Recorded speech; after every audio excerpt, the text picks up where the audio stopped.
Gibbs, driver of the 13 Mitigator Ford Fusion. I'd like to thank you for listening to Let's Talk Racing.tv.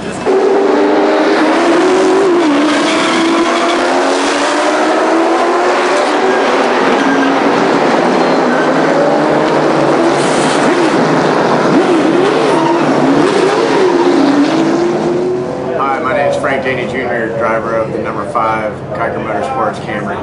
Welcome to Let's Talk Racing TV.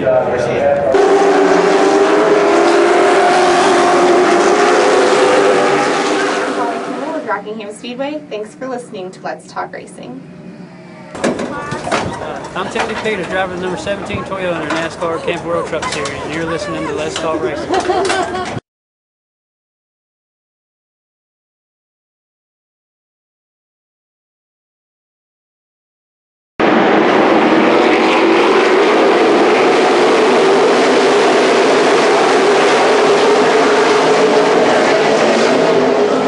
Hey guys, I'm Daytona 500 winner Trevor Bain, and thank you for watching Let's Talk Racing.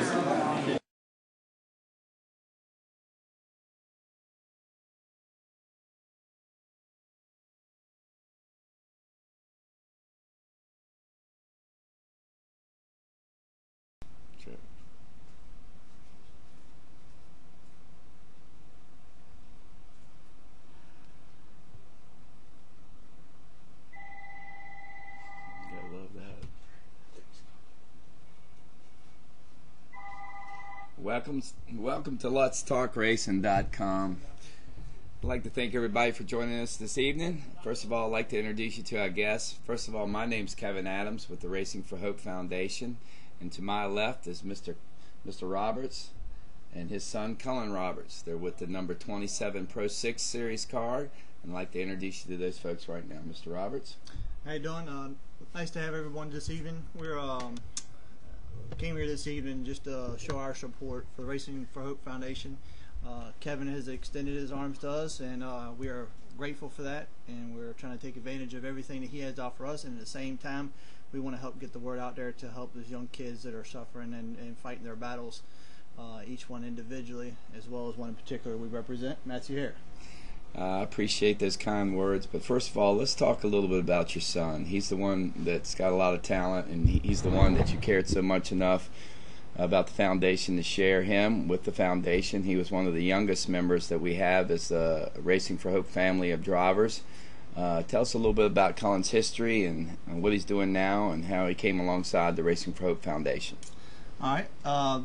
The short version of it is going to be, he started racing at the age of 4 and in go-karts, and he has been successful in every division of racing that we've done. We've traveled across the country and ran races all over the place.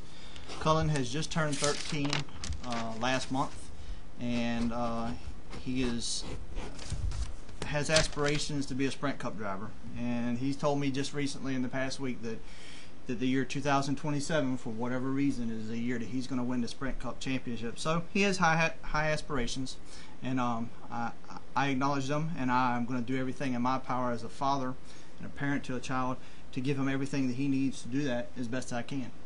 Well, the first thing I want to tell you is the first time I met your son, I was really impressed with not only his ability to drive a car, but his ability to communicate and recognize a good opportunity as far as being able to put forth his talents on a platform that would raise awareness to a worthwhile cause.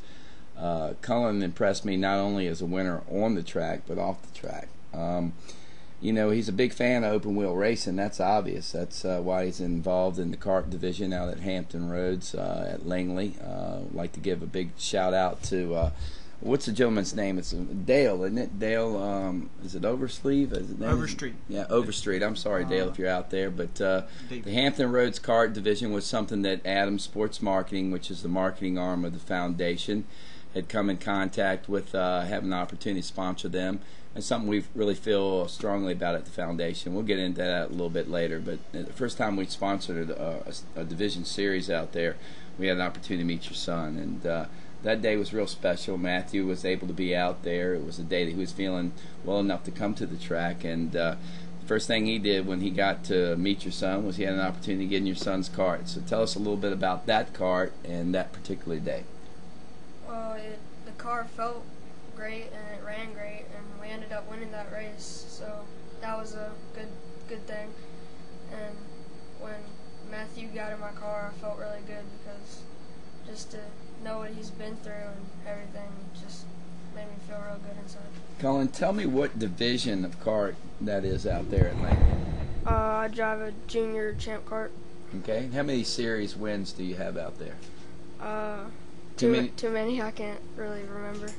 Well, you know, son, the first thing I said to you, that I didn't want to be a bandwagon jumper. I didn't want to just jump on the first car I saw had a lot of stickers.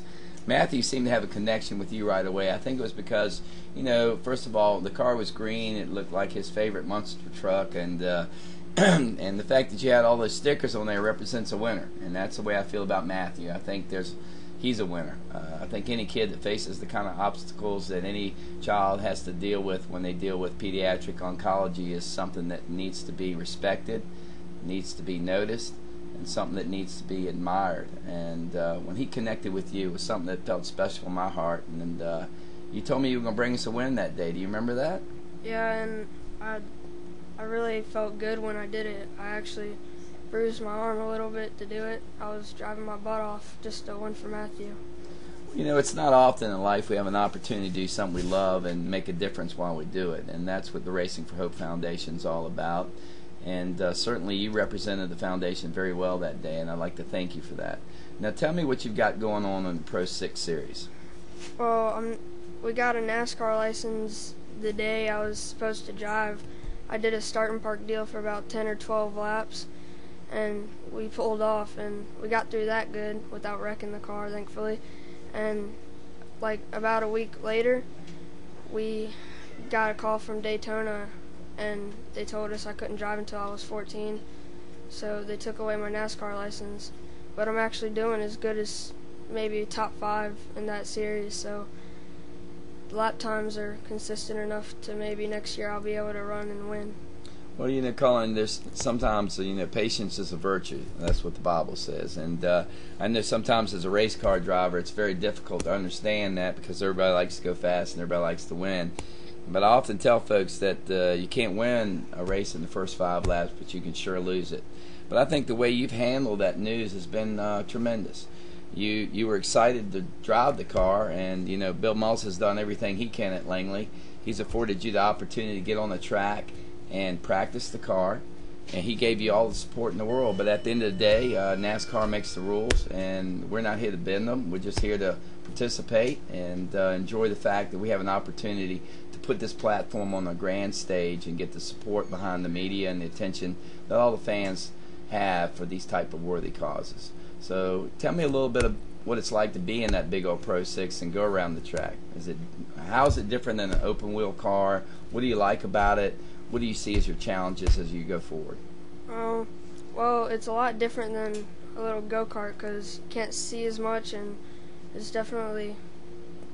just a lot different because the view and just the handling, it's just a whole different step up from a go-kart. So A lot more horsepower. yeah. Have you got somebody actually helping you set it up that's been running in the series or anything like that? Bill Mullis and Matt Mullins helped us out a little bit. And Rob Hughes, he's actually racing my car now. Cool. Yeah, we've got Rob Hughes right now. He's piloting the car for us. Mainly, it's not about Rob driving the car. He could care less whether he drives a race car or not anymore. Rob's had his day, I think. He really enjoys racing. I think Rob has a little bit of what I have in me. I like to help kids, and we are currently on project to help Cullen, and Rob's part in that is going to be as a crew chief. He is changing a lot of things about that car. We're trying to find something for next year that we can use for Cullen as a pilot of that car to come out there and week in and week out be the cream of the crop. We're not trying to show up to the racetrack to race the car for second place by no means. We strive for the best of everything, and Cullen's a good wheel man. He's been tested, and I put him to the test all over the country, and we've done well everywhere we went. He doesn't win all the time, But for the most part, he's got a winning record, and I know that he can get the job done with good practice. He listens well, and sometimes he just likes to listen to other people better than he likes to listen to his dad. So we bring in those key people. Rob Hughes is one of them. He's been a great help to us, and he's going to continue to be a help to us. The same token, while he's helping my son, I'm putting his son in a cart this weekend, and we're going to go out and we're going to win us a race. Well, that's one thing that's unique about the racing community and the racing family as a whole. You'll find that one hand will wash the other, and people are willing to teach people and help people. I've seen more than one driver out there on the track when your son's had the opportunity to shake down the Pro 6 car. Robbie Parker indicated to me that your son had a lot of talent. He was showing him lines around the racetrack in his grand stock, and that's just the way the racing community is. I mean, that's why as a foundation we brought this cause to them, because we feel like, when you're dealing with the racing community, it's a family, and everybody watches out for their family. And certainly when you're faced with something as difficult as childhood cancer, it's something that everybody can relate to. Cancer's affected everybody one way or another, and certainly children is probably the saddest aspect of it all. Pediatric oncology is certainly something that's devastating to those that are affected by it, families. It's certainly that is something that's worthwhile, and you as a father can relate to that. If something was to happen to Cullen like that, it doesn't. The thing about cancer, it doesn't know a face, an age, race, religion, social class. It's just something that affects us all. And it's one thing I'd like to say about the Racing for Hope Foundation as it relates to NASCAR is the fact that we're going to do something different. We're not just going to ask folks to give us money. We're going to give money back to NASCAR and to the families and the community there within. And we're going to do that by sponsoring race cars, and we're going to afford people like your son an opportunity to get from one division to the next division. It's something we really feel strongly about. Not only bringing awareness to the sad situation, but solutions and bringing hope for everybody involved.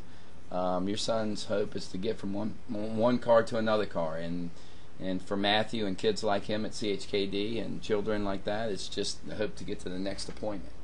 And if that is intertwined with racing, if that motivates the child, just like it motivates your son to get in the car and go fast, when he feels like he's racing for something that makes him feel good, something he knows is a worthwhile cause, then that's something we feel strongly about. And NASCAR has embraced that. Langley has embraced it. I feel real strongly about what we're doing, and I think it's a good thing. It's been a lot going on since the last time we were here. I know we've talked about some of these things at the track, but it's been 117 days today, and in that 117 days, we've received our 5013C status. We've got our tax ID number, 100% tax deductible. We have 3 phases of our budget outlined. We're getting ready to launch, if not already, in the next few hours, the racingforhopefoundation.org webpage, which is going to outline our budget as it relates to the funds. A third of the funds are going to go to research and development. Another third is going to go to emergency funds for these families that are affected by the disease as it relates to financial aspects, whether that's getting from point A to point B. Mercy Medical and Angel Flight have come on board as far as logistics are concerned to make sure these children get to the hospitals and to their medical appointments.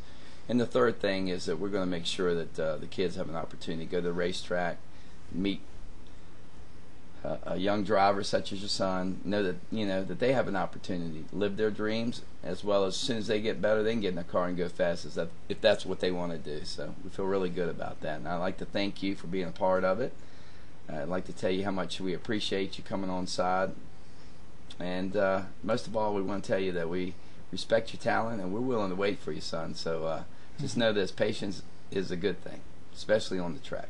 Yeah, I don't think 14 can come fast enough for him right now. I don't think so either. When I was growing up, we were waiting to be 18, I think. He's looking forward to being 14 so he can get out there and rub fenders with those guys. And we certainly look forward to some good, clean racing with the group of guys that we have out there. The class is growing.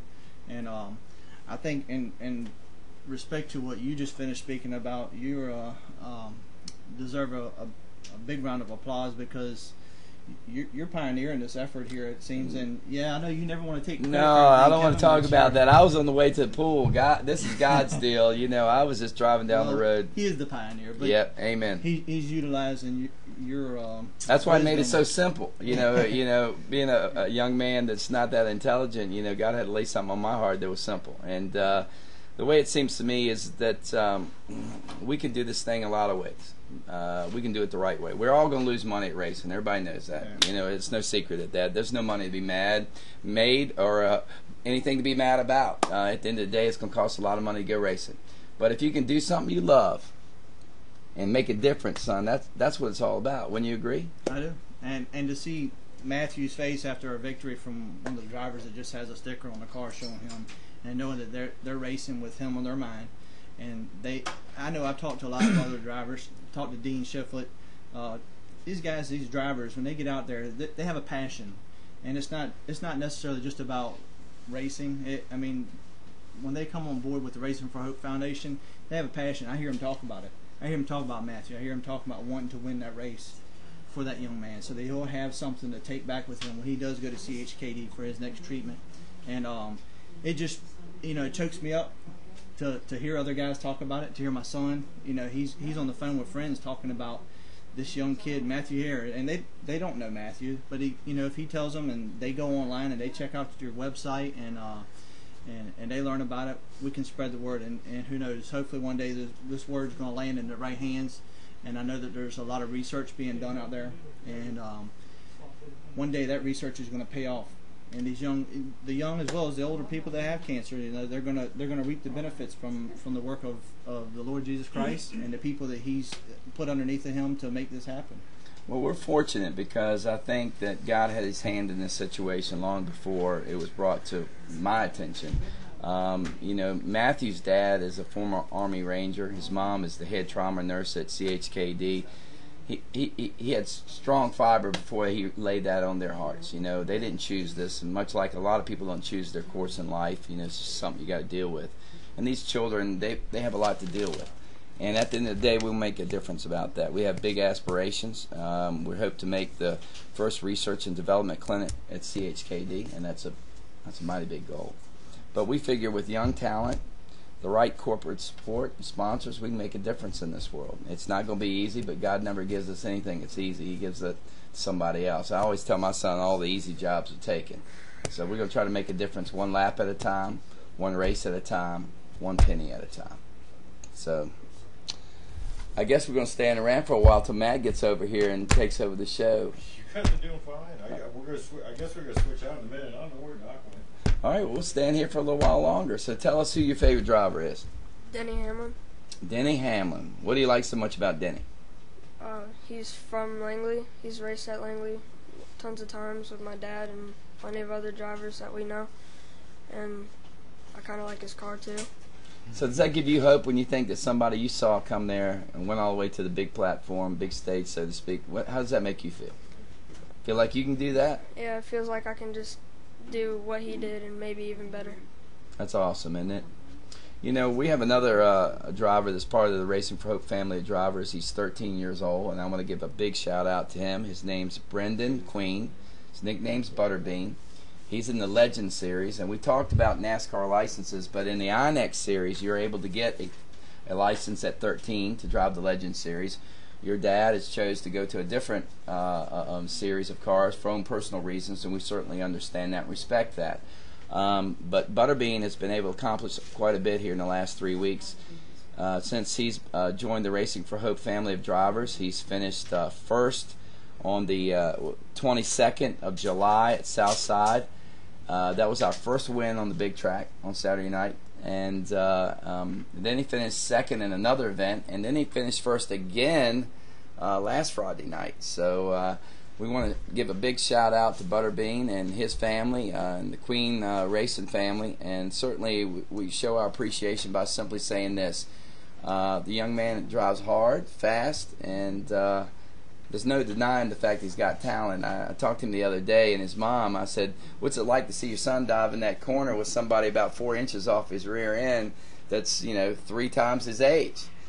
And his mom indicated that there was a lot of anxiety involved in that. And And Butter being much like a racer, I said, what do you think about an individual being that close to your rear end? He said, Mr. Adams, if he's behind me, he ain't much concern to me. So I don't know how you feel about that. What's your feeling about that? If somebody's behind me, I'm trying to make them stay behind me.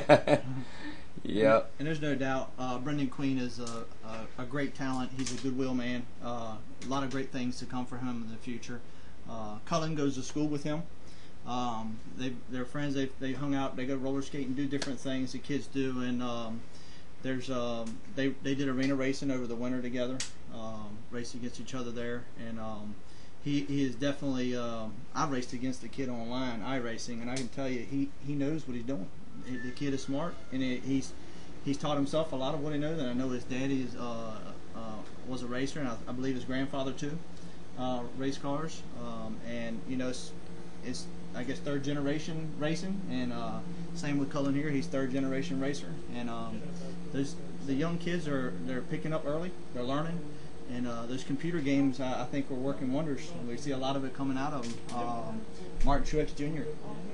Well, I agree with that. I agree with that. I think there's a lot of skills to be had. I mean, certainly today, I think people would agree that there's a lot of drivers out there in between races that spend a lot of time in the simulator or playing games or in their trailer and trying to get a feel for the track. I want to tell you a story about how I met Butterbean. You know, we followed one of our drivers out up to Southside, Cameron Patrick.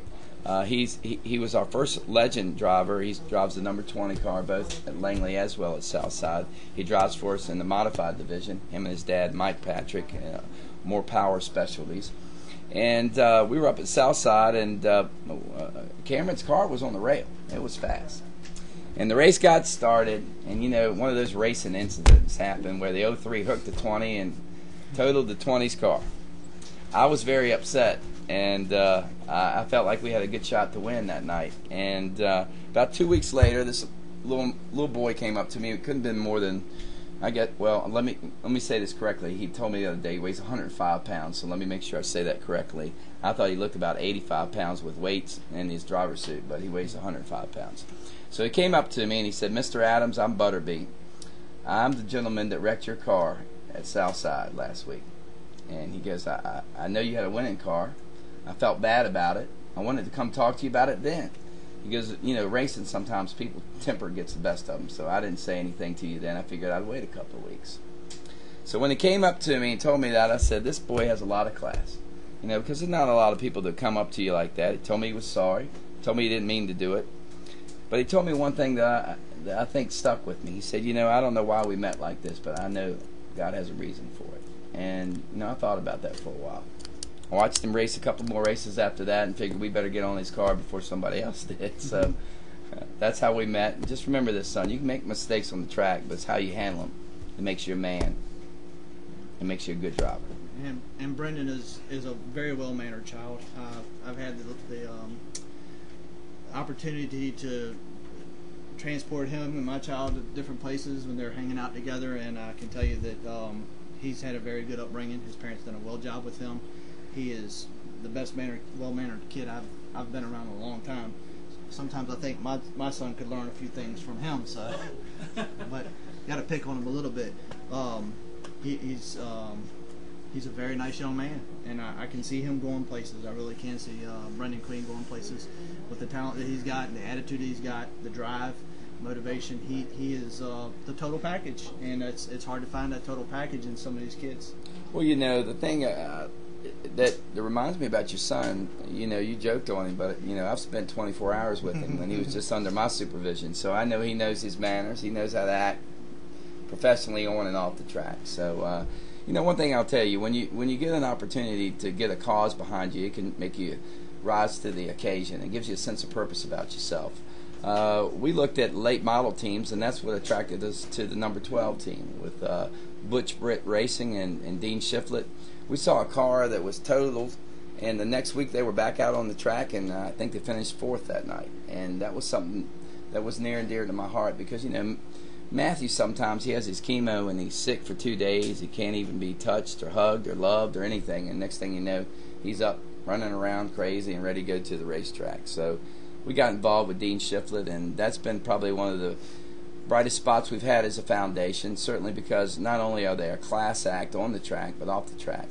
The whole team seems to have rallied around the foundation, and Matthew, they had a car totaled about a week ago, cut all the parts off of it, gave it to Matthew. He's going to make a bed out of it. So, all I'm going to say is this, it's not my fault that Matthew keeps taking stuff home from the track. It's not going to be my fault that they have to get a trailer or live outdoors with all this stuff, but it seems to bring a lot of hope and cheer to Matthew and Dean Shifflett and all the crew down there with the number 12 car, Joey and certainly Rosie and Rick and Cliff and Butch and Penny. Just really appreciate everything that they're doing for the Racing for Hope Foundation. Spaghetti Eddie's is on that car. They're running 4th in points, and PYP is on the car. They're the photographers at the track. I'd certainly like to give a shout out to them. I don't know what to say to Bruce and Kay other than I respect what they've done for Langley, and we're ready to call out to Dean. I'm trying to get you to roll up on these guys because we're going to do a change around. Okay. Very quick little commercial. Anyway, appreciate you guys being on the show tonight, and I'm sure we'll see you at Langley some more. Thank you for having us. No problem. All right, guys. Hi, I'm Sam Hunt, driving 42 car on the thing. Let's talk racing.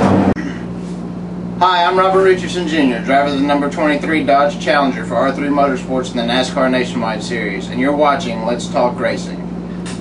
I'm Timothy Peters, driver of the number 17 Toyota NASCAR Camp World Truck Series, and you're listening to Let's Talk Racing. Yeah, absolutely, because you're on it. That's fine. No, here he is. There you go. And welcome back to Let's Talk Racing. We've done a panel shift here. We now have Terry O'Connell. Kevin Adams has gone to the middle. We got Matt Mullins dropping in. Pulling in in. You missed the driver's meeting, okay? So you're going to the rear of the field, man. Had changed tires, or what was it? The driver's meeting to spend money. That's what that was. They ran out of gas. That's what Exactly. So it's a sponsors meeting. Yeah, it was a sponsors meeting. You could almost call it. We're going to get Dean to call in. I was getting ready to call him. That's why I was trying to get everybody. Get him called, and we'll BS a little bit. So how you doing, young lady? I'm lovely. You look good. Thank you. Absolutely. Life agreeing with you I'm in these good days? company. I'm here hanging out with my buds. Nothing wrong with that. Doing a That's little what work for racing's all about, right? That's it. Being taken care of. I like that. It's all good. Yeah. So what do you think about our lovely community these days? I love it up here. Do you? I think I'm going to move up. Really? Yeah. In between races, or? Well, just have to get a motorhome and park it between. Spoken like a true driver. If That's she's got right. somewhere to race, she's not going to be here very long. Isn't that No. right, Matt? I always said my racetrack with a white picket fence. That's right. An oak tree. You're just saying, right? The oak tree, yeah. Absolutely. I used to race sprint cars on the West Coast at up in Calistoga, and is in the middle of a golf course. Big old dirt track in the middle of a golf course. Doesn't even make sense. And it was lined with oak trees all the way around it. So if you flipped out of the ballpark, you just got hung up in the trees. You're hitting an oak tree. And it happened all the time. It was crazy. We had that discussion last time. What was that car hit the tree, wasn't it? Yeah, what was that? I forgot. It was some sports car running down the road. Oh, yeah. 230 miles an hour. Remember, you were the one telling us about it. Oh yeah. Well, no, we were talking about the American Le Mans flip. Right. But yeah, hitting a tree and landing in a tree. Exactly. What was it? Somebody at the 360 Nationals flipped out and his engine ended up out on the interstate, exactly. on the highway. Right. It's right up next to, when you drive by Knoxville. It's right there. It's right there. Yeah. He missed the turn, did he? I don't know what happened. I didn't see the video, but his motor ended up out on the highway. Yeah. That's not good for anybody. He No. came in pieces, that's for sure. Move in. Me? Move in. Scoot over. All right. No, this is good here. There you go. Get that microphone in there. All right. So what's the agenda tonight, guys? We have Dean we Shifflett got on Dean the line. Shifflett. He's sitting here listening to you guys. Dean, can you hear us all right? I got you, Bubba. How you doing, man? Matt Mullins here. How you been? I'm doing good, buddy. How you doing? We're hanging in there. We're hanging in there. You're down in Carolina getting ready for this weekend, right? Oh, yeah. You know I'm out here in the garage working on it right now.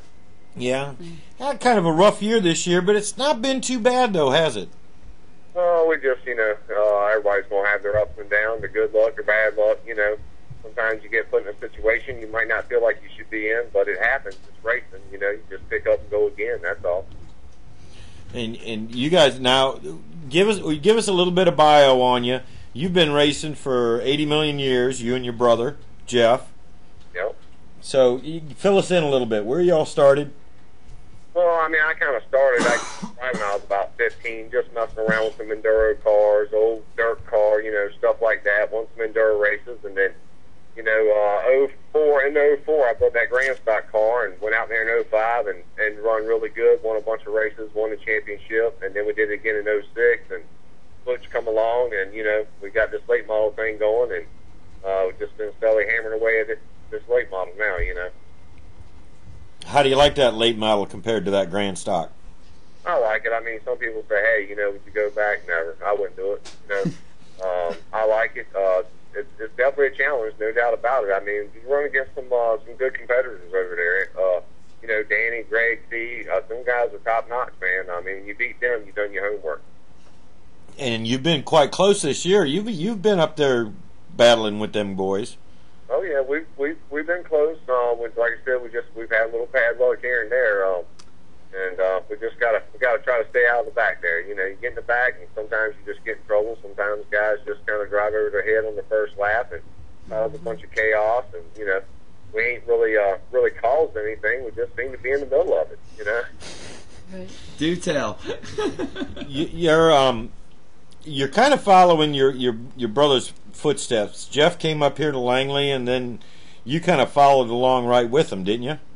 Yeah, I kind of stopped racing there for a little while. Money was tight. My kids, kids cost a lot of money these days, and I kind of give it up for a little while. And they kept begging me to come over to the racetrack, and I was like, man, I already know what's going to happen if I get over there. I'm going to be right back and want to race again. And I got over there and started helping them a little bit, and the next thing I know, I'm building a car. So you get out of it, and you get back in it. You never really get out of it, because once you go back, you're right back in it again. It's just something that I've always loved to do, and it's hard to go to the racetrack when you don't have a race car.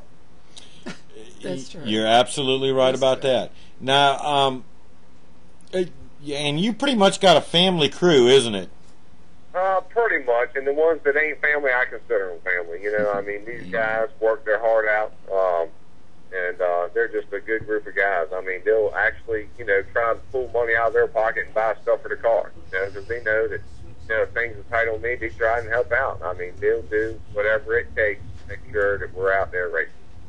You ain't gonna get a bunch of group of people, to help you do that kind of stuff, and they're just great guys, man. I wouldn't trade them for the world.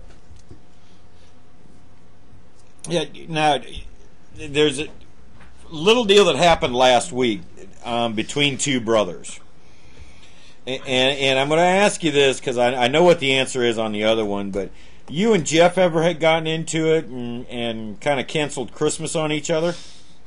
We have gotten into it a little bit. I mean, It wouldn't be brothers unless they did. I mean, at the beginning of last year, the first 3 races, we wrecked into one another, and not really his fault or my fault. It just kind of happened. One time I thought it was his fault. He wanted to argue with me, and, I started arguing with him, and then I was like, man, look, be quiet. And then Monday was kind of quiet. Tuesday we settled it out, and I mean, races are races, man. You get on that racetrack, it don't matter if it's your brother, your father, whoever, you're going to race them just again. And that's what you got to do, and that's what racers do. That's right. So you guys usually end up hashing it out pretty quick. Oh, yeah. Yeah, we normally do. And even on the other hand, even with other racers, I mean, when you get into it with them, yeah, you're mad at them at the moment. You might stay mad for a couple of weeks, but in the end, you pretty much get talking again and, stuff like that. Because you ain't going to find a better group of people than at the racetrack. Most of them guys, they might get a little rough-headed or whatever at the track, but most of them, for the most part, will help you any way they can. You're right about that. And even if they're mad at you, they're still going to help you out, aren't they?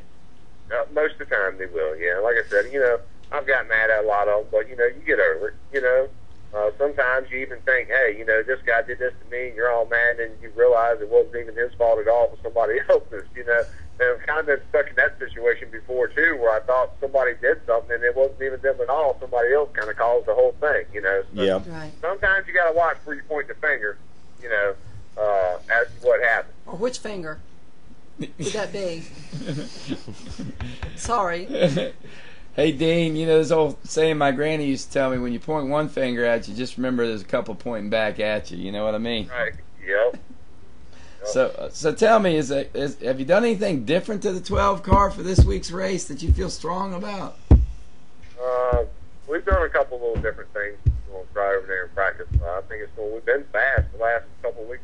Fast, just still ain't been able to show it. Kind of had little problems with tires there. And, I think it's definitely going to be fast this week. Like I said, made a couple little changes. We're going to try and practice and see what it does. But I think it's going to be a little bit of an improvement in where we were. So you coming up tomorrow to practice? I don't know if I quite make it up there or not. I mean, the little things we done, we can change back fairly quick. Depends on what all I get done tonight. I still got a few little things to do to it. We're real busy at work this week, and it's kind of hard to get out of there right now. So, sometimes you just got to, bite the apple and do what you got to do, and show up on Saturday and give it our all. Yep. Sometimes that even works out better, doesn't it? Sometimes it does. I mean, it's nice to go over there and practice. Weather has a lot to play in our field when you go over there and practice, because if it's real hot and then you race and it's real cool, everything kind of changes. What you did in practice, it ran real good, and then you go over there in the track and cool down, and now the car ain't near as fast as it was because you've done adjusted to all the heat and stuff. So we've learned that through the years, too. You got to watch track temperature and what the track does over there, because it definitely changes. It's a whole different animal than dirt over there, isn't it? Yes, it is. Dirt, you can kind of control the car a little bit different. Even if the car ain't handling right, you can almost make it handle. The driver can overcome it and drive the car. On asphalt, you can't. You got a push and race car, you're pretty much done. It's going to push all night. Ain't nothing you can do about it. You ain't going to fix it unless you come in the pits and make some changes on it. Yep. If you're pushing on dirt, you can just jab the brake and stab the throttle, and you'll go ahead and cut and turn on through there. So, yeah, it's a pretty different deal when you're running on asphalt. And plus, you start overheating these tires. Once you get overheated, they're overheated. There ain't no going back. You got to get them things cooled down before you can do something with it again. It's all over with then, isn't it? Hey, Dean, speaking of handling, tell me how your crew has handled the new spring in their step as it relates to the Racing for Hope Foundation and Matthew in particular. Man, it's put a big spring in our step, man. It gives me goosebumps talking about it. My whole family, my wife, my kids, all my crew guys, Ricky and Joe and Butch. It just kind of, it makes you want to try that much harder, And it's a real cool thing to be around somebody like Matthew and see him smile and be able to talk to him and do things for him, and for that moment of time, giving that little bit of peace, you know what I mean, and take him out of his hard world. It's a tough deal what these kids got to deal with. Some people don't realize it. I never really realized it until Racing for Hope come to me, and then sometimes you don't know what other people go through. You think you got it hard in life, and you're fighting to pay a bill or do this. He ain't fault nothing. You see these kids going through what they're going through, and it's a tough deal. But it makes you feel really good when you can do things to make these kids smile, make them happy, and they bring you little cards and stuff, man, and it just puts a smile on your face. It's unbelievable, and it just makes you want to try even harder. And hopefully we won't get a win from Matthew here. So tell me about him coming down to your race shop. I heard tell he went down to your race shop unexpected. Tell me about that. Yeah, he come down the other night, and a little hard. Me and his dad standing there talking in the garage, and I told him, I said, son, there's some old parts out back there. I said, if you want them, you can have them. But next thing I know, he done loaded them all up, man. He had the truck loaded up. It was pretty comical, and he come in the shop, and I gave him a hood and a front nose. He got a whole body, I think, pretty much to take home. Well, I want to take the opposite of point on that. I want to tell you, when he got home, he went through all the parts he had, and he said, "Daddy, we're missing one." He said, "What's that, son?" He said, "We're missing the roof. I've gone through everything twice. I'm missing the roof. If we get the roof, I can build this thing. I know I can." So he might be coming back down there. So you better hide all the roofs you got for the 12 car. I got one here for him. He's seen it sitting on the old chassis out here, and I told him, I said, if you want that, you can take it too. You just didn't have enough room to take it with him, See, that's how we're getting cars for the foundation, one part at a time. Like the Johnny Cash song, exactly. I got to say, I've never, ever given away any of my trophies. I've always kept them all.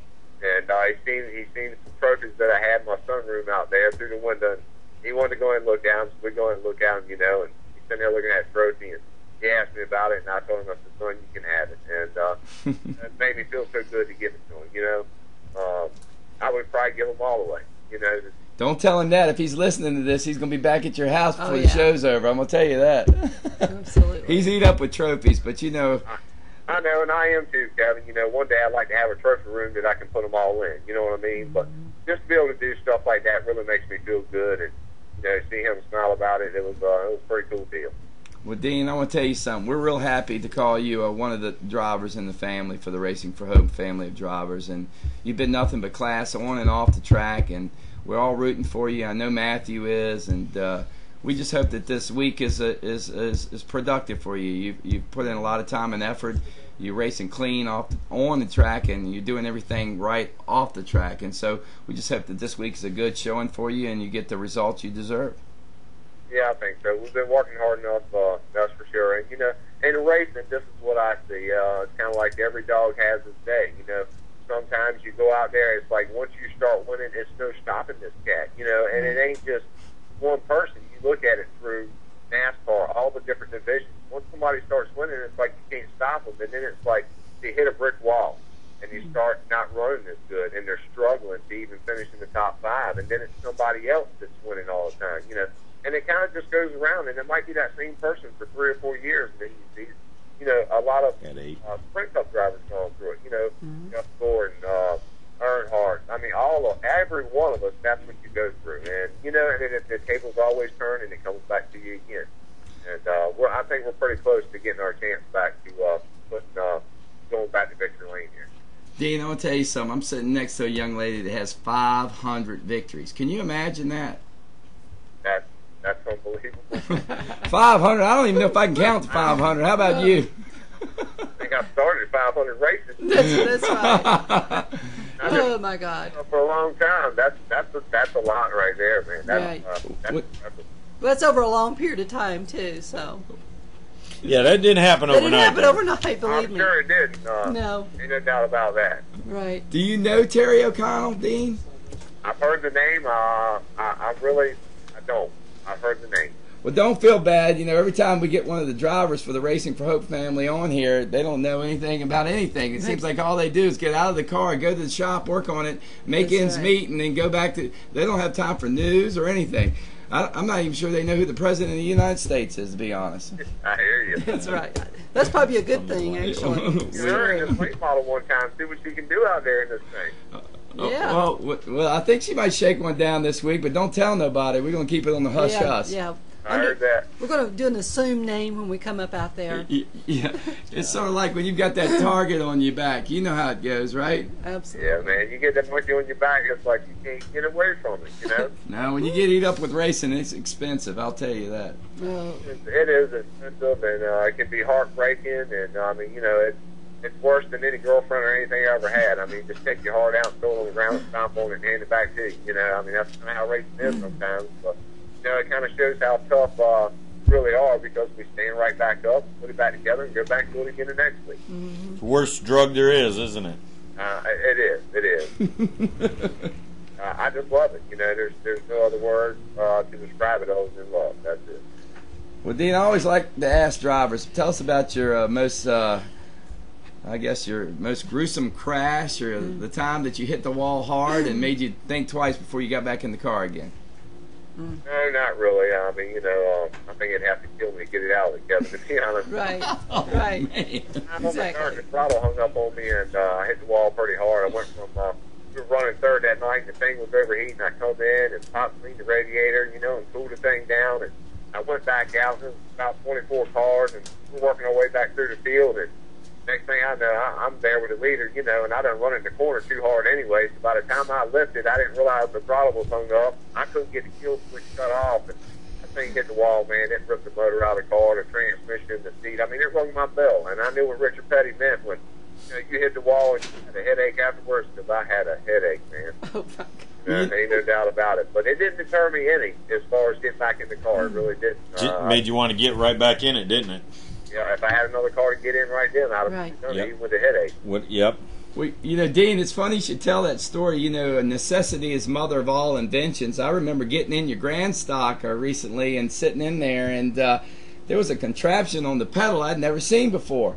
And I was supposed to slide my foot in there, and that's the way I was supposed to put the gas down. I was like, what's this part? And he said, well, one time Dean was going in the corner and the throttle stuck, so now you just pull back like this, and that's how you get the throttle. I said, who invented that? He said, Dean did. I said, well, Dean must have got hit the wall hard. That's it. Exactly. Dean, did you invent that? I don't know if I invented it or not, but I tell you, after that day, you installed it. You made sure you had one, didn't you? That's right. It is a lifesaver. I've never had that happen again, and don't want it to happen again. You know, it's a bad feeling, man. You go in that corner wide open, you can't stop that thing, and it sure tears the race car up. It's pretty much just. Oh yeah. But it didn't deter you from going in the corner hard the next time, did it? No. You're eat up with it, buddy. Help you.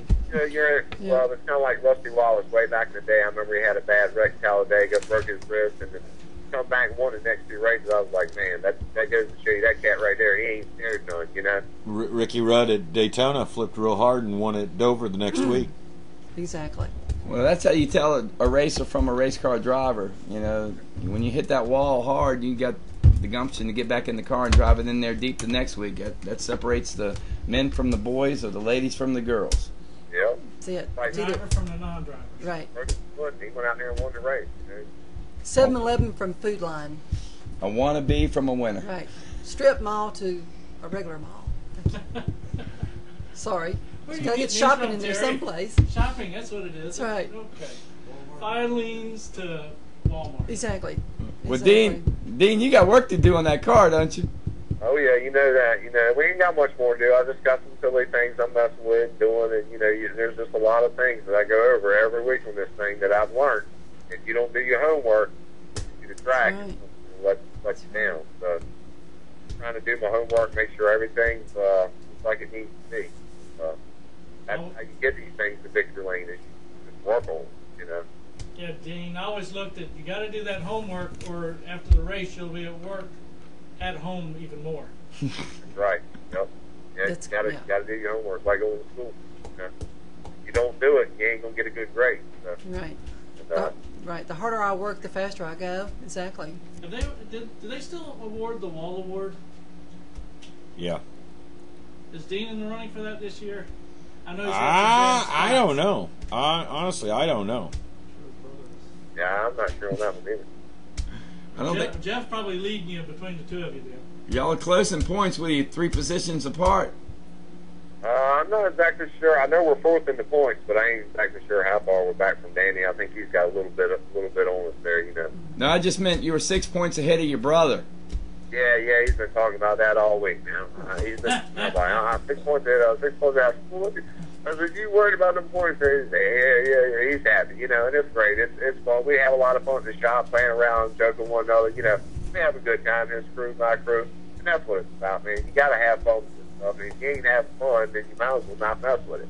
Well, Dean, did you remind him that if you hadn't given him the setup, he'd be 60 points rather than 6 behind you? I didn't want to rub that. Oh, you still want the big Christmas present, are you? So funny. I thought now some the other day, he's like, what up? You get off the corner? I was like, man, I can't tell you everything now. Give me a little bit of time before I tell you that one.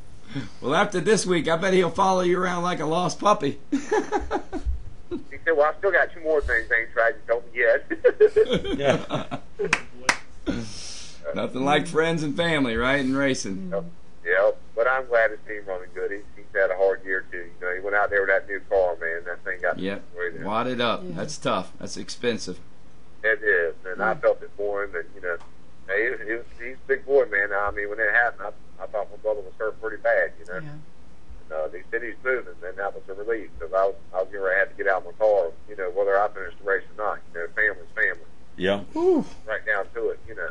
I think it's when you crashed right in front of us in 3 and 4, I think, wasn't it? Yeah, I think Butch and Penny were the first ones to the car through the fence. They were looking right in there to make sure that Jeff was okay, and they could see him moving around. I think they communicated that to Dean as quickly as possible. Good. All right, Dean, well, thank you for your time. Before you get out of here, you need to give your sponsors a big shout. Yeah, I do.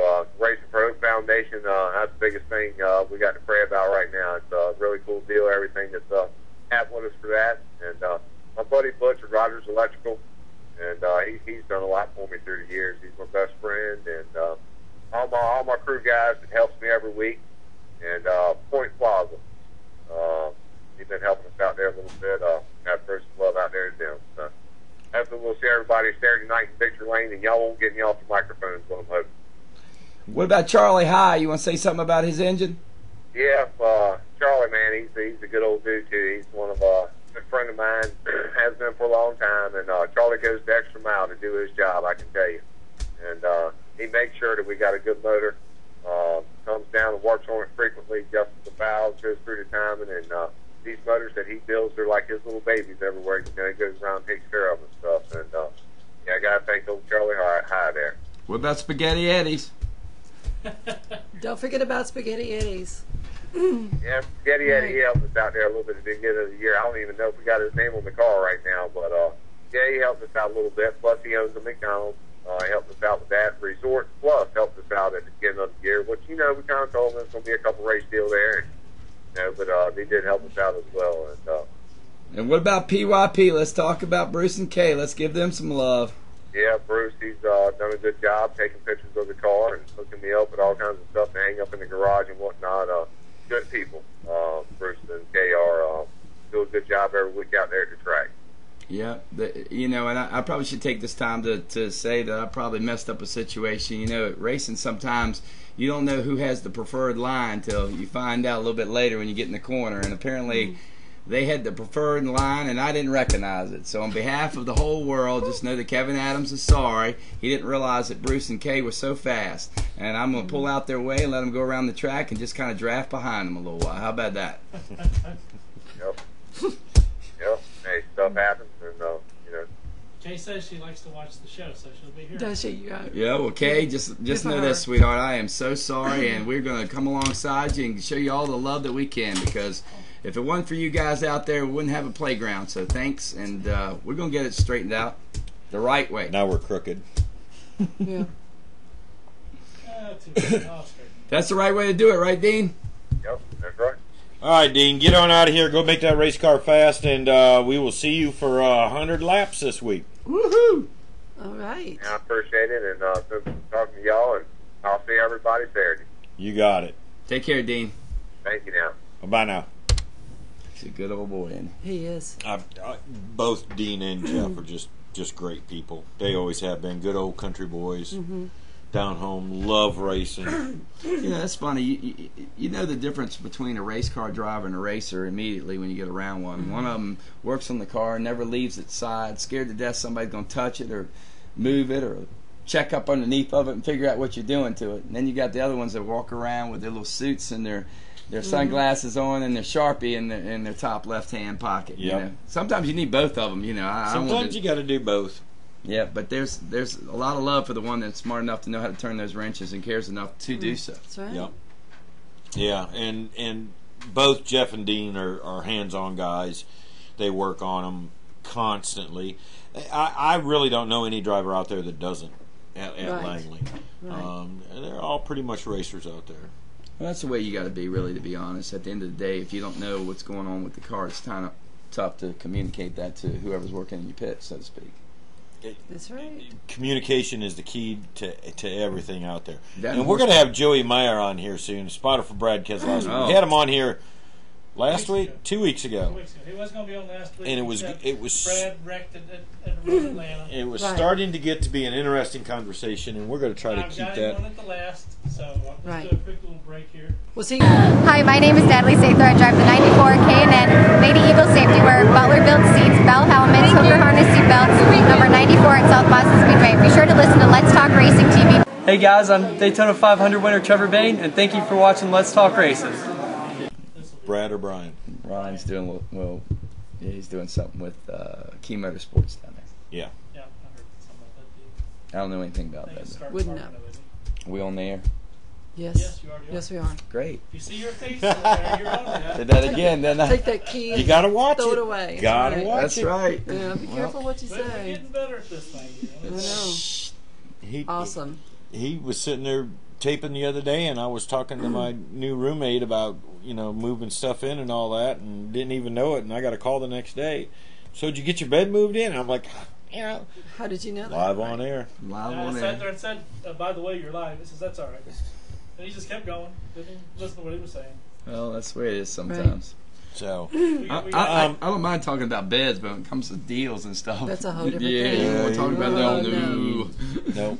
Now, we do got to give a shout out to Terry. She did a really good job at getting that logo on for the racing. Yeah, do we have that? Yeah. Somebody should have that we can put it up on the air. Oh, wow. Cool. Yeah, Terry O'Connell is not only a talent on the track, but she's a talent off the track. She's got a lot of artistic value. This is the new Racing for Hope Foundation logo that she did for us. The colors are significant from the standpoint that gold is the color for pediatric oncology as a whole. And orange is the color that symbolizes leukemia. And it's our new hip logo. It's something that reaches out to all people. So I just want to thank Terry O'Connell for showing and sharing her talents with the foundation. And hopefully you guys will be seeing on lots of cars and lots of different series, all the way from the North American Le Mans series all the way nationwide and down at Langley and in between and everywhere around. Absolutely. So thank you on behalf of the foundation, Terry. It's my pleasure. The Racing for Hope Foundation is just a godsend for all of us. So anything that any of us can do is just, it's worth the effort no matter what it takes. So thank you for having me. Well, Terry, I just appreciate your efforts. Have you seen a lot of her artwork? Has she opened up and showed you any of it? She has. As a matter of fact, she shared a couple of things with us. She donated her first original Color Me Gone original painting she did, one of one. And that was really something we're proud of to have. Yeah. I believe we have a phone call. I bet we can almost guess who that is. How you doing, Joey? What are you doing, sirs? There you go. How you doing, Joey? Doing really good, guys. Your ears should have been burning. We were talking about We were just talking about you. It was all good. Don't worry about it. But we can do it the other way if you want. Nah, I wouldn't do that. Nah. All right. First things first, congratulations. Yep. Appreciate Thumbs that. up. That was I've been very fortunate to be a part of some good victories, and that was pretty much top of the list with how excited we were about getting that victory for sure. I told him we gave him good karma. That Wednesday he was on the show. That weekend it went in the nationwide. And hey, turns right back around and does a win. I'll take whatever help I can get. I'm not too proud to accept any help. Whatever you can get. That's right. So one day if we call up and say we're looking for passes, you'll make sure we get them hooked up, right? Well, I don't know if it's as easy as that. There's a limit to everything. Of course, a lot of sponsors to take care of, but as always, we'll try to help as much as we can. We just give you a hard time. Yeah. How difficult? And if people don't know who we're talking to Joey Meier. Meier. Yep. Spotter for Brad Keselowski. Number 2, Miller Dodge. And number 22. Number 22, Discount Auto Tire. Dodge Challenger, right? Yep. Okay. By the way, how is he doing today? He's doing good. Just continuing, light rehab with the foot people and light rehab with the back people.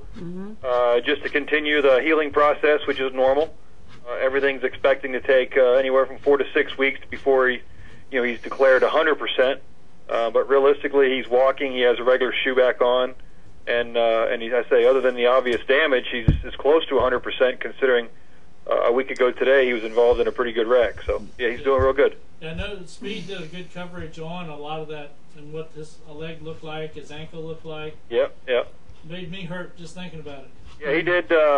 He was a little innovative. And a couple of weeks ago, he did the first ever Twitter press conference, which was kind of a out of thing, new thing going on. And then last week, he was one of the first to actually tweet from the hospital. Awesome. It was pretty cool to have him keep the fans in mind and gross the ones out that didn't want to look at it for sure. That's right. I don't know if you want to put that on your resume. How difficult? I mean, Tweet will travel. You're at a pretty difficult track up there. How difficult was it to spot for him, knowing that he probably wasn't feeling the best? He was probably in a little bit of pain. Yeah, but all weekend long, once we showed up on Friday, his mental fortitude never even showed what kind of pain he was in or any discomfort. From the time he got in the car, he was actually upset or disappointed that he didn't get to go to Iowa.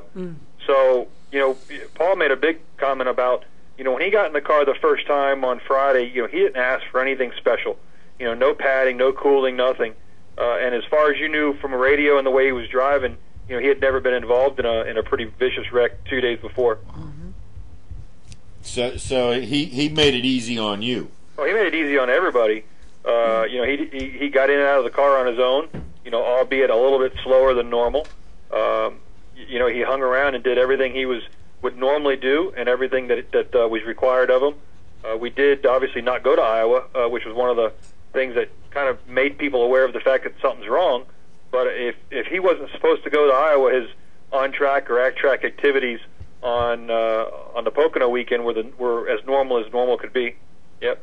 And then during the race, when he got out during the red flag, he was tired. One of the things that obviously when the body's hurt, it drags your mental toughness down a little bit. But fortunately, he had enough in the gas tank to take a break during the red flag and then get back after it for the last 80 or so laps. How have the doctors been there with him? Has he had any care? Just kind of a standby thing going on? Yeah, no. We brought our back doctor up with us. He was there on Sunday to take care of him before the race. Saturday was a relatively easy day. All he had to do was basically make 3 laps, qualifying in the Cup car. So Saturday was a nice day of rest for him, and then he had a little bit of treatment on his back before and after the race on Sunday. So he was all good to go. He was. I say, it was in a very, and of course, when you're running good throughout the race, that allows you to just feel better on your own.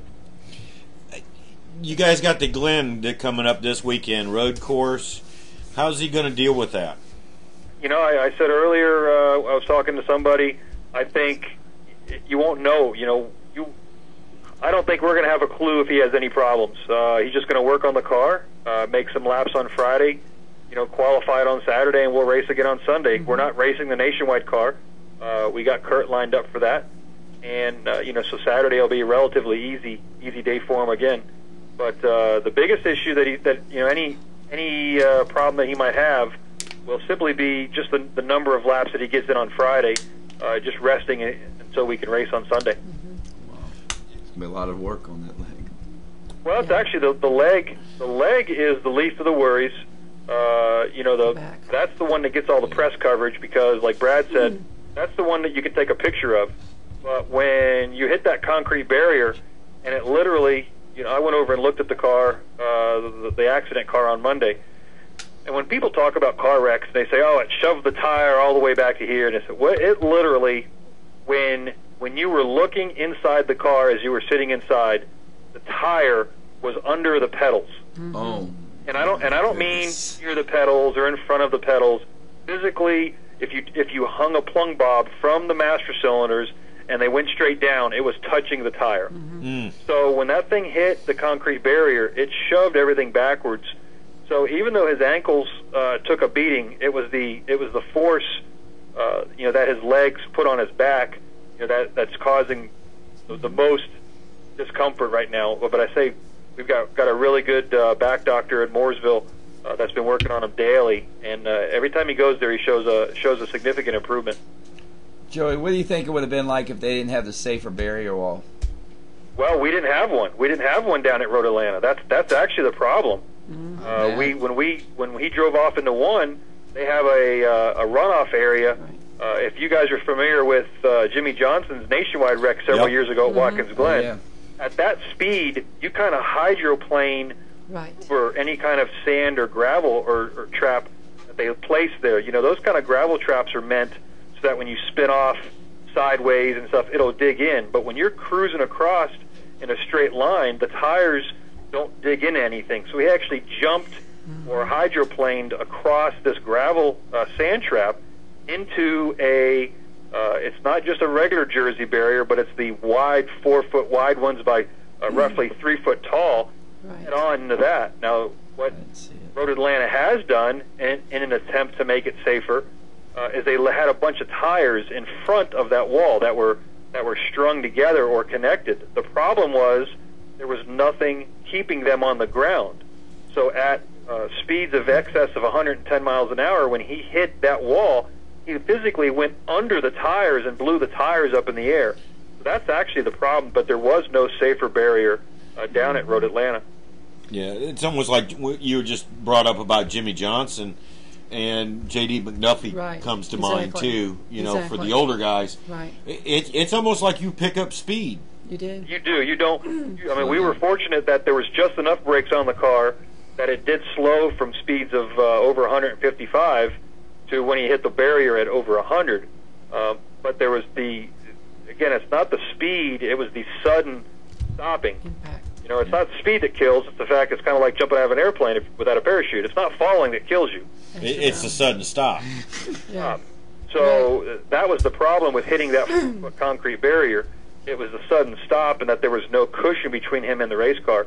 Fortunately for Jimmy, years ago at Watkins Glen, they actually had styrofoam. Right. Yeah. It was very spectacular when he hit the wall, and it kind of exploded with styrofoam, and he was able to get out and, you know, do his cheer on top, and everybody was glad he was safe.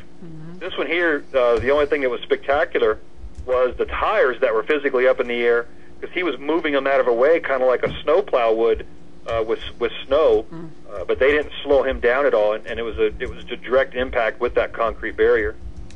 The one thing that at least we can be thankful for is the design of the race cars nowadays, that you basically do have some crumple zone that does help decelerate it down, even though when you're coming to those quick stops.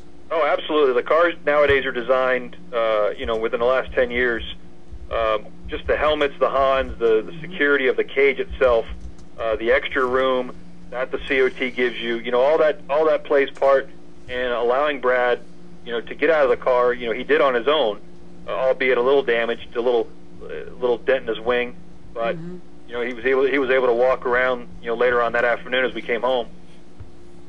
Joey, did he let you know right away he was okay?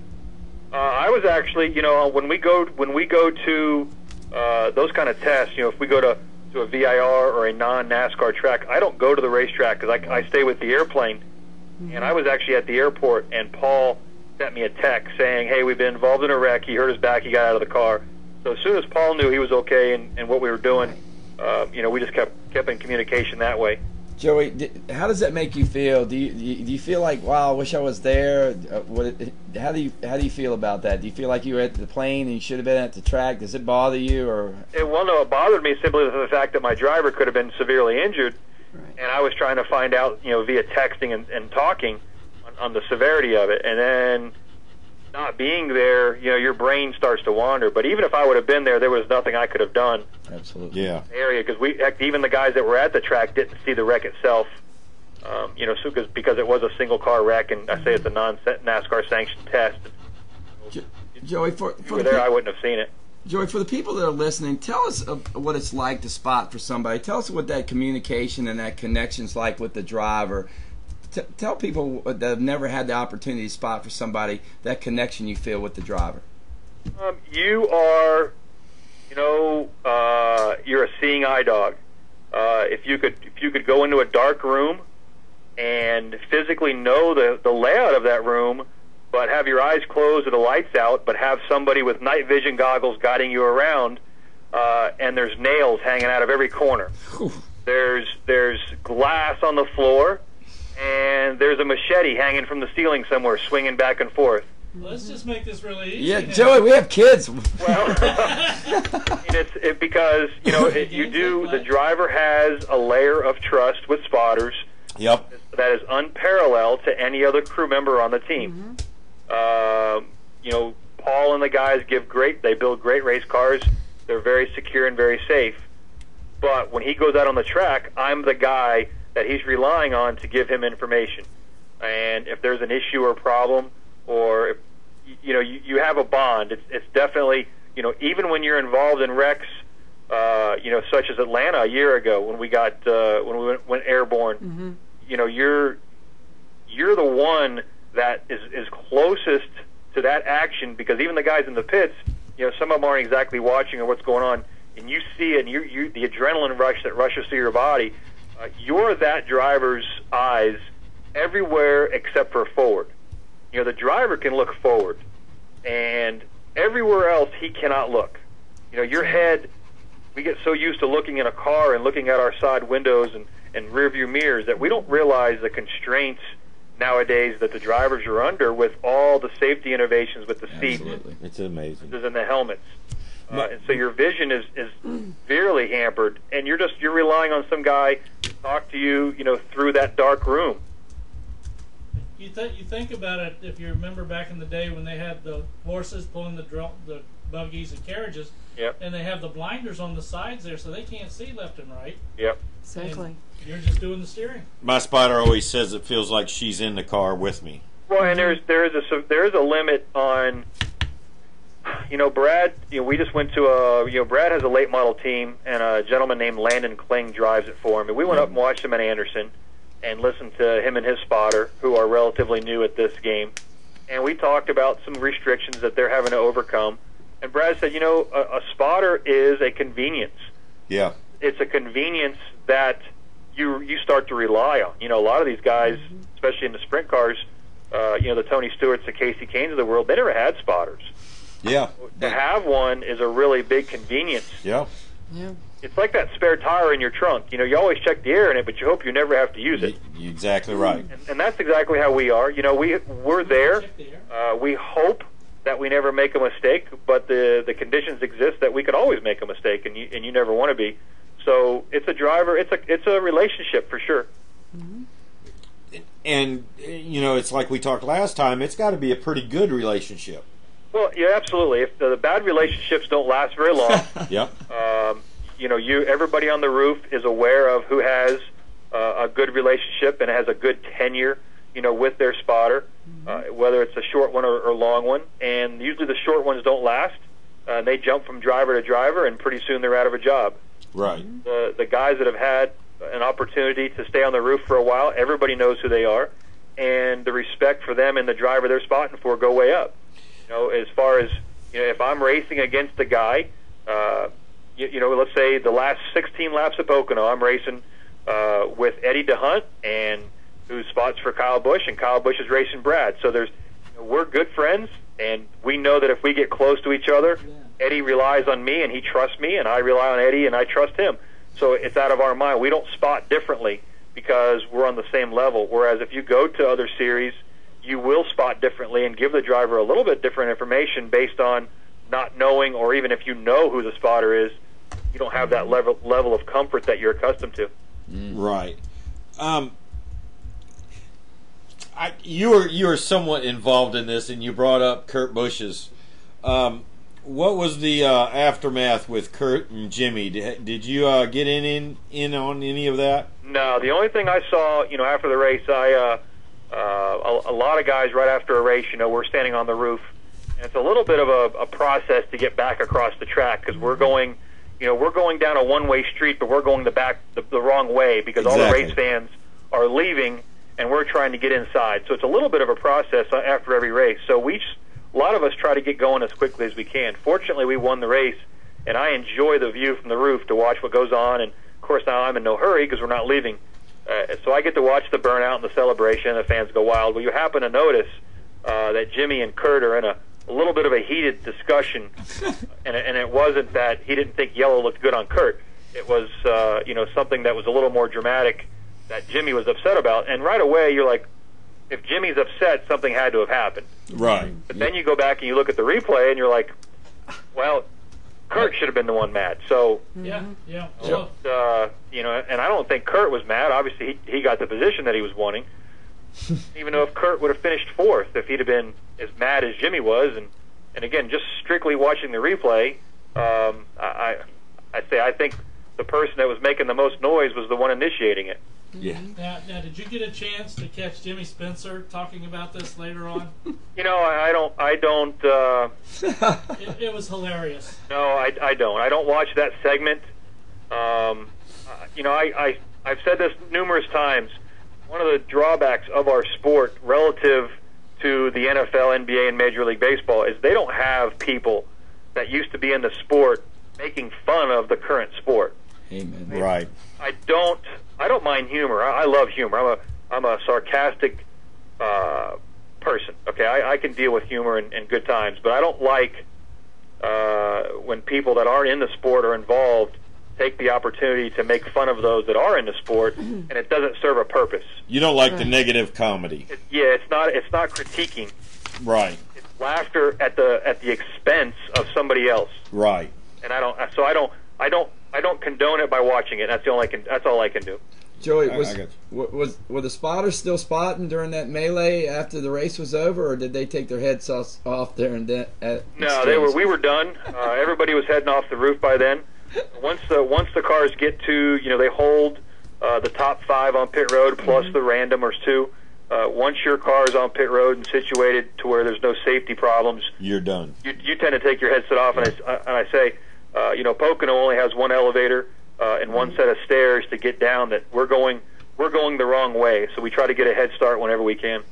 Well, you're getting ready to go to the Glen. We were just talking about that. Yep. How many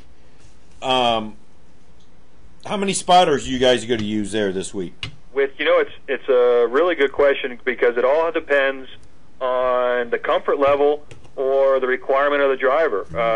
Kurt is now in our nationwide car with Discount Tire Dodge on Saturday, and he'll actually use upwards of 4 spotters. There'll be the main guy on the front stretch, possibly one at the top of the S's. We'll have one over at the chicane or the bus stop at the end of the long straightaway in the back stretch. And off the carousel at turn 5, coming through the last left-hander, we'll have somebody over there. So plus the guy on the front stretch, depending on where our pits are. So you could have upwards of 4 to 5. Now Brad will only have 2. We'll have one over at the bus stop, and then I'll be over on the front stretch. Is that a guy you pick, or is that someone Brad says, I want on here? Or no, he usually relies on me if we use extra people, and we'll actually use Wayne. Wayne is the gentleman who's the business manager of BKR, is also the team manager for the BKR truck team with Parker. Right. He takes my place. Like I didn't go to Sonoma, took care of some issues at the house, and actually a year ago, my wife was going through some surgery, and he took my place as well. So we'll use Wayne over on the chicane, and if we have to use somebody over on the carousel, we'll probably use one of the truck drivers. They're always good. Good times to get them to fill in the spot a little bit. Cool. Well, that ought to be. That's kind of interesting, and a lot of people don't know that. Yeah, there's only one. NASCAR, no matter what track you go to, only requires one spotter, and they have to be able to confirm that you can talk to the driver, and also that they can relay messages to you for the driver, whether it's a pit road penalty, different scenarios, wave arounds, for the free pass. Those all go through the NASCAR official. You have to have at least one spotter. You're not allowed to roll off the grid without a spotter. So even if the crew chief isn't there, the 2 people that have to be there to start the race is the driver and the spotter. And NASCAR monitors you all too, don't they? Absolutely. They can. It's an open frequency that they can choose to listen if they. There's 43 cars on the track. They can't listen to every single person at the same time. But if they issue a request, if they are request, come visit us. Yeah, if they issue or they're skeptical that you don't have communication, yes, they have the ability to listen in on your frequency. And during numerous times I've heard over the years, they'll bring somebody down pit road and have a message from the top official on the roof relayed to the spotter, and then the driver has to tell the official on pit road. So he might say, all right, I'm holding up how many fingers? And the spotter will say, the guy's holding up 2 fingers, and then the driver in the car has to hold up 2 fingers to make sure the connection's there. Right. They have confirmed, that there's communication between the spotter and driver before. Have you ever had that, what's the best way to put it? Have you ever been asked to go visit the trailer because of something you said that they heard? The best, that's interesting you mentioned that. Normally, if NASCAR wants to talk to a specific spotter during the race, all the spotters listen to the NASCAR frequency. Right. And the best thing is that the gentleman in the tower, who's David Hoots, right, if he knows the spotter's name, he'll say, come on, Bob, get Tony on the bottom or something like that. Well, I like it when he calls my name because he doesn't know my name, so I go, come on, spotter on the 2 car, get him to pit road. Or no, I've never been called to the big red trailer on the Cup side or the Nationwide side. We had a small discussion over in the truck garage during an event earlier in the season, just to clarify some things. But no, I've never been called fortunately, a lot of the spotters get called, and they get down there, and it's like, what were you saying? And like, well, I couldn't say anything because the driver was too busy talking. And they're like, okay, we understand. It was nice. I was actually they were talking about you during the race. You know that, right? No, I have no idea what they say about me. I hope it's all good. Or it was. I hope they're really, really bored when they want to talk about me. But I have no way of monitoring what they say during the race. I say, but I hope it's not too bad. But it was mostly the conversation between you and Brad, toward the end of the race. I hear you. It was getting down to those last few laps. They were trying to find out, what's Joey telling Brad what he needs to know. Yeah. And everything else like that. It was really cool. I was getting goosebumps because we've talked with you and you were getting such a good thing out of it. Yeah, the only thing I kept, we ran the last 16 laps in the lead, and again, Kyle was very aggressive on trying to catch us into one and then over in the tunnel. He could really gain on us getting in the corner. Right. But the strength of the Miller Lite Dodge all weekend long was our ability to keep the car under him off all three corners. He was able to get in the gas very early, and again, Kyle could gain on us into 1 and 2, but our exit off all three corners was exceptional, and that's what allowed Brad to stay in front for the last 16 laps. Did he knew he was leading this time though, didn't he? Oh yeah. I actually made a joke. I don't know, a handful of laps to go. I said, hey, just in case you don't know, you're leading. I forgot to tell you last time, blah blah. But yeah, That's funny. Wasn't a doubt he was leading today because there physically wasn't anybody in front of us. So it was Right. He was working too. that giveaway versus Kansas when we were lined up all the way around the track. He didn't know, and that was one thing. He didn't know he was leading at Kansas. Right. No, because at that point in time, him knowing that he was leading wasn't important. Right. And it wasn't something that we discussed. It was just something that it was on a need-to-know basis, and it wasn't I was trying to be a jerk or our priority was saving. He didn't need to know. Well, our priority was saving gas. Yep. So I was just keeping him abreast of who was behind us, what our lap times were, referencing. At the time it was the 11 and the 88 car. And he was his main job was to save gas. So he said he actually, as we were coming to the white, he tells the story because of where the scoring pylon is in Kansas. A lot of the tracks, the drivers can see him. But because this scoring pylon's in the center of the infield, the driver can't see it. Can't see it. So Right. he actually loosened his belts and leaned forward and realized he was leading, and he said he actually got pretty pissed. And, of course, when he came to the white, I told him he was leading. But after the race, it's one of the first things he told me was how mad he was that he didn't get to enjoy him leading a race because he was too busy saving gas. Well, but and as a spotter, that's your job to make sure that they do what needs to be done to win that race. Sure, there wasn't any safety issue in him not knowing. Yeah. And like I say, he understood the reasoning why behind it for sure. But I say at the moment, the winning the race overshadowed the fact that he was mad at me. Right. Yep. Yeah, it kind of took that bite out of it, didn't it? That's exactly right. Yeah. Yep. Okay. Joey, all right, go ahead. No, go ahead. I was going to say to Joey, tell all the people how important it is to make sure all those horses get hooked up coming off that turn, whether it's coming out of 4 or coming out of 2. It doesn't do you a whole lot of good if you got all this horsepower under the hood and you can't hook it up to the rear end and get it to bite coming off. Isn't that true? The unique thing about Pocono is there's 3 distinct straightaways with 3 distinct corners. The second longest straightaway at Pocono is the Long Pond straightaway, and it's between turns 1 and 2. It's longer than some of the runways we use for the airplane that we fly. Yep. Now, the front stretch is the longest straightaway in the industry. It's plenty long enough to land a very good-sized regional jet. So the reason that's important to understand how the length of the straightaway is that you're in the gas. That lap around Pocono lasts almost a minute long. With only 3 corners, that gives you well over 40 to 45 seconds of nothing but straightaway on the gas speed. Full throttle, yeah. And if you're driving a car, even in the street, and you step on the gas and it won't go, you're restricting yourself against the guys that can go. So when we can roll around turn 3 and he can get on the gas a half a second quicker than the guy behind him, well, that translates to a higher RPM at the end of the straightaway. Well, if it translates to a higher RPM, that means you're simply going faster at the end of the straightaway. And this racing business has to do with who can go the fastest.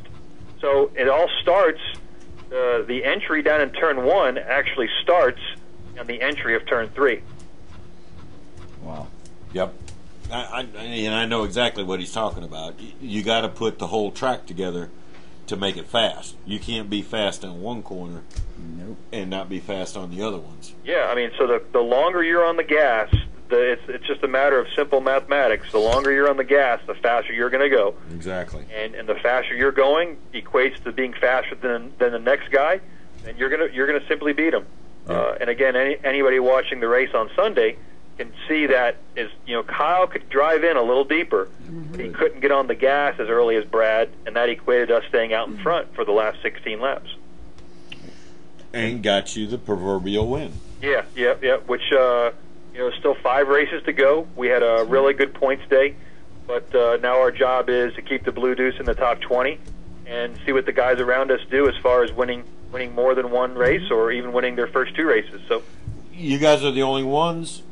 We are the only ones with 2 wins. 11th to 20th with 2 wins. From 11th to 20th. Yeah. The 6 car at Pocono shows how quickly you can gain or unfortunately lose points. Yep. And so having 2 wins doesn't guarantee anything. Right now we have to just do our best to stay inside the top 20 and go race these tracks as though we have nothing on the line. Brad finished 10th at Sonoma. We hope that translates over to we've made some positive gains on our road course program. Fortunately, the issue we had at Road Atlanta was a test scenario. It wasn't something we planned on. Well, if it had worked out good, we'd have raced it. Obviously, it didn't work out good. But the piece that we're bringing to Watkins Glen is very similar to what Kurt drove at Sonoma. And then we go to Michigan. We've got Bristol. We've got Atlanta and Richmond, I believe, as the next 5. So we've got some really good tracks that even though the stats don't show we ran good initially this year, this team has come a long way since Darlington, and if anybody looks from Darlington on, I think they've seen we've made a big improvement on our performance. What's your favorite track? I know Brad's got his, but what's yours? Brad has a good answer for it, and I completely agree with him because I'll be quite honest with you. We won at one of my least favorite tracks. And I've said it all week long. In fact, I was in the shop today walking around, and every time I saw somebody, I just leaned over and said, "Hey, we won Pocono." And that's pretty darn cool to win Pocono. Right. As far as my favorite tracks and least favorite tracks, from a spotting standpoint, a lot of it has to do with the ability of a spotter to be able to help the driver. We're going to Watkins Glen this weekend, and from a spotter standpoint, absolutely very little I get to do. It's a very non-event for myself standing on the spotter stand. They got a great spotter stand at Watkins Glen, but you simply can't see the entire racetrack. When we go to Sonoma, on the other spectrum, we don't have a spotter stand. We actually sit in the grass up on a hill in the middle of some fans, and we don't even have one. So it's actually the worst spotter stand we go to. But you can see 90% of the track, so the race you feel a little more involved with. At Watkins Glen, a lap lasts about 70, 72 seconds. So for maybe 10 or 12 seconds, I can see a car. The rest of the race, I will actually listen to it on MRN and try to keep up with what's going on around the track. The ins and outs. Tracks have to do with the spotter stand and or an ability to, feel like you're an assistance. When you're standing up on that roof, for 2 or 3, 4 hours at a time, and you don't feel like you're doing a whole lot. Those are the kind of tracks I don't like. But heck, even the worst tracks I don't like are still, it's still a great job. That's right. I like them all. So do you like a Bristol or a Richmond or a Daytona? No, Bristol is a Bristol. And I'm going to say this, and you're going to take a step back. But you spot Bristol and Daytona and Talladega exactly the same way. Really? Yeah, because once all the cars are moving, the relative movement of all the other cars is the same. Now, the pod racing at Daytona and Talladega is a little bit different now, but the old school big pack drafting that we used to have at Daytona and Talladega is exactly how you spot Bristol. Wow. See a wreck at Bristol happen easily a lap before it actually happens if you're paying attention, and you can help the driver there quite a bit. Closing rates, again, because just like Daytona and Talladega, there's very few single car wrecks at Bristol. So yeah, there's a lot of fun there. I love Richmond. You know, the only two tracks that I feel helpless at are like a Loudon and a Martinsville. And great spotter stands, but normally when cars wreck at Loudon and Martinsville, they don't move the same. They're not self-clearing. They don't have a pattern. Sometimes the driver can get out of the groove. Sometimes he can spin in the groove. Sometimes he comes up and goes down, and there's never a pattern. You know, at Bristol, you can guarantee when a car spins in the corner, he's going to go up to the wall and slide around a little bit and then come back across the track. So you can pick that. You know, Dover's the same way. You know, most of your mile and a half are the same way. But when you get to a short track, a lot of these guys can spin around in circles with their tires boiling, and all they do is create a bunch of smoke, and you have absolutely no idea where these guys are at. And that's scary. Yeah, well, you just feel helpless. So at that point in time, you're just trying to give the driver to slow down, and if you can see a clear spot on the track, you're trying to get him there because you know, him in that smoke, he doesn't see very well either. So the perfect oh shit moments is what I call them.